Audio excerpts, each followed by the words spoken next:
ఈరోజు మన మంత్రాలయం ఎమ్మెల్యే ముద్దుబిడ్డ ధన్నిరెడ్డి అన్న గారికి 42వ బర్త్డే సందర్భంగా ఈరోజు అభిమానులు ధని యువసేన అభిమాన సంఘం తరఫున మెగా రక్తదాన శిబిరం చేయడం జరిగింది. ఇలాంటి కార్యక్రమానికి వచ్చిన ప్రతి ఒక్కరికి మా హృదయపూర్వకంగా ధన్యవాదాలు. ఇట్లో ధని యువసేన. రెడ్డి గారి గురించి అంటే ఇన్ని రోజులు జనాలకి తెలియదు. ఓన్లీ ఒక మంత్రాలయం నియోజకవర్గానికి ఎంతవరకు ఉన్నారన్న. ఇప్పుడు ఎమ్మెల్యేలో కూడా సేవ చేయాలనే ఒక ఉద్దేశంతో అన్న ఆ బాటలో ఉన్నందువలన మనం ఈ కార్యక్రమం ఇక్కడ కూడా స్టార్ట్ చేయడం జరిగింది. ఇలాంటి కార్యక్రమాలు ఇంకా ముందు చాలా చేస్తామని చెప్పి మనస్ఫూర్తిగా కోరుతున్నాం. మాది దైవంగానే జరిగింది. ఆ జోన్లో మా సాయి ప్రసాద్ అన్న గారు, మా జయమనోజ్ రెడ్డి అన్న గారు నన్ను దగ్గర తీసుకొని నా నుంచి ఎన్నో సేవా కార్యక్రమాలు చేయడం జరిగింది. అందుకే నాకు భీమరెడ్డి అన్న కుటుంబం అంటే చాలా ఇష్టము. ఎక్కడ ఉన్నా కూడా నేను వెళ్ళి ఏ కార్యక్రమం నేను చురుగ్గా పాల్గొంటాను. అలాగే ఈరోజు ధన్నిరెడ్డి అన్న గారు ఎంతో మంది పేదలకు సాయం చేసిన వ్యక్తి, ఎంతో మంది ఇంట్లో ఒక అన్నగా ఉన్న వ్యక్తి.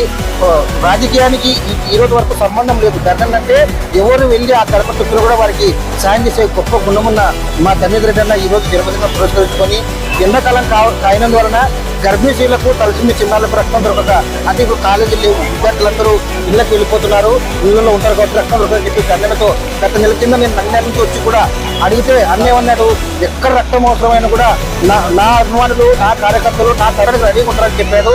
నిజంగా ఈరోజు ఆయన మంచిదానికి ఏది నిదర్శనం అంటే నాయకుడు లేకుండా కూడా కార్యకర్తల అభిమానులు ఇంత పెద్ద ఎత్తున వచ్చి, ఒక నాయకులు లేకుండా ఇంత పెద్ద ఎత్తున ఇంత రక్తదానం అంటే దాదాపు 500 మంది వచ్చిన రక్తదానం దీనికి ఇంతమంది రావడం అంటే చిన్న విషయం కాదు. ఎండాకాలం అంటే ఎంత అభిమానం ఉంది, కట్టలు తెంపుకునే అభిమానం ఉంది. నిజంగా మా ధన్నిరెడ్డి అన్న గారు ఎమ్మెల్యే పదవి కూడా చాలా చిన్నది. ఎందుకంటే మా హృదయాల్లో ఆయన చాలా పెద్ద పీట వేసుకున్నాడు. కానీ ఫ్యూచర్లో ఆయన ఒక మంచి స్థాయిలో మంచి ఎమ్మెల్యేగా గెలవడానికి మేము ముందు సహకరించాలని చెప్పి తెలియజేసుకుంటూ అందాలు పెట్టినట్టు బిడ్డచ్చు.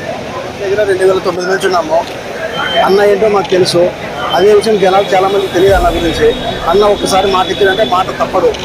ముఖ్యంగా ధరణి అన్న అంటే ఒక వేరే లెవెల్ అన్న. ధరణి అన్న గురించి చాలా మందికి తెలియదు.